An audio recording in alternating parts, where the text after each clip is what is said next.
Can you be an INFP and an INFJ? Or maybe like an INFP and an ISFP, INFP, INTP? A lot of times in MBTI, people can get stuck between two types. Am I this type or am I that type? They'll read all of the descriptions, they'll watch tons of videos on the topic, and it can become really tempting to say, can I just like mix and match these types together to make my own unique personality? Kind of like those old mix and match Ben 10 toys? Well, if you talk to most of the type gurus, they're gonna tell you no. And that you should pay $300 for a 5-minute Zoom call so they can tell you what your type is. And I can definitely see where these people are coming from. If you've come here from the 16 personalities test, you might think that MBTI is based upon which of the letters you're more close to. When you get your type test on 16 personalities, it'll show you, well, you're like, say, 40% thinking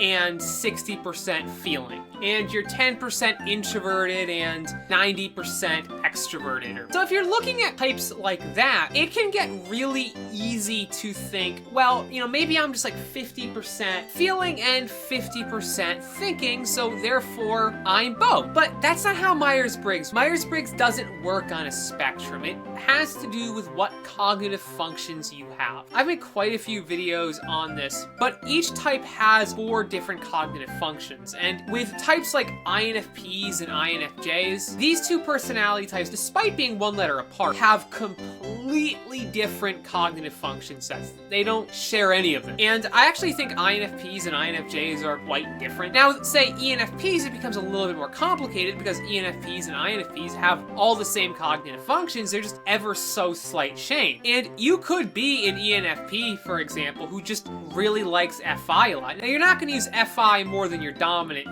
NE function, but you might use it a lot more than a lot of other functions might. You might also not use your auxiliary function as much. Maybe you use your third function more often. I've heard some people argue that you use your third function more often than your auxiliary or second function. So it can be hard to type people or type yourself, especially if you have a hard time coming to decisions, which is something that I personally struggle with. I've always debated whether or not I'm an ENFP or an INFP, which is funny because I'm not extroverted at all, but there's no doubt I use NE a lot. But regardless, I'm still pretty confident that I'm an INFP. So back to this topic of can you be two types? Well, most people are just going to tell you no, that you have to pick one or the other. I'm not so sure of that. I understand that it can be kind of difficult to settle on dichotomies. Personality is extremely complicated, and it is so heavily influenced by your circumstances. Just because an INFP has an inferior TE doesn't mean they can't use it, or they're not good at using it, or they don't use it a lot. MBTI is based on your preference,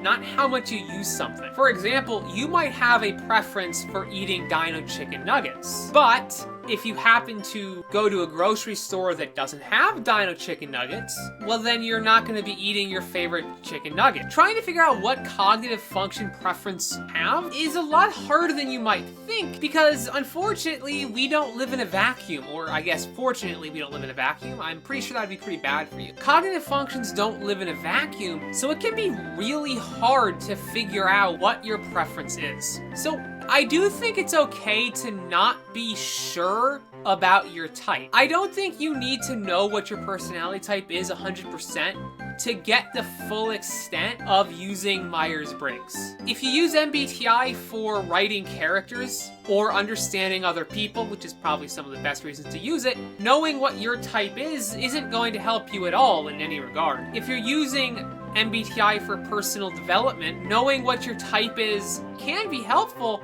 but keep in mind that honestly, advice for one type will oftentimes apply to advice for other types. You can simply learn advice for both of the types you think you are and then pick up what resonates for you. Heck, not every piece of advice aimed at INFPs is going to help every single INFP. It's probably a good idea to learn about personal development for every type, similar to yours anyway. So I guess in conclusion, no, I don't think you can be more than one type. But I do think it's okay to not know what your type is. It kind of feels like you have to have an answer to everything in this world, but I don't really think you do. I think you can just kind of learn and experience things. But that's just my 2 cents on this whole topic. That's it for this video. Thank you guys so much for watching, and I'll catch you all next time.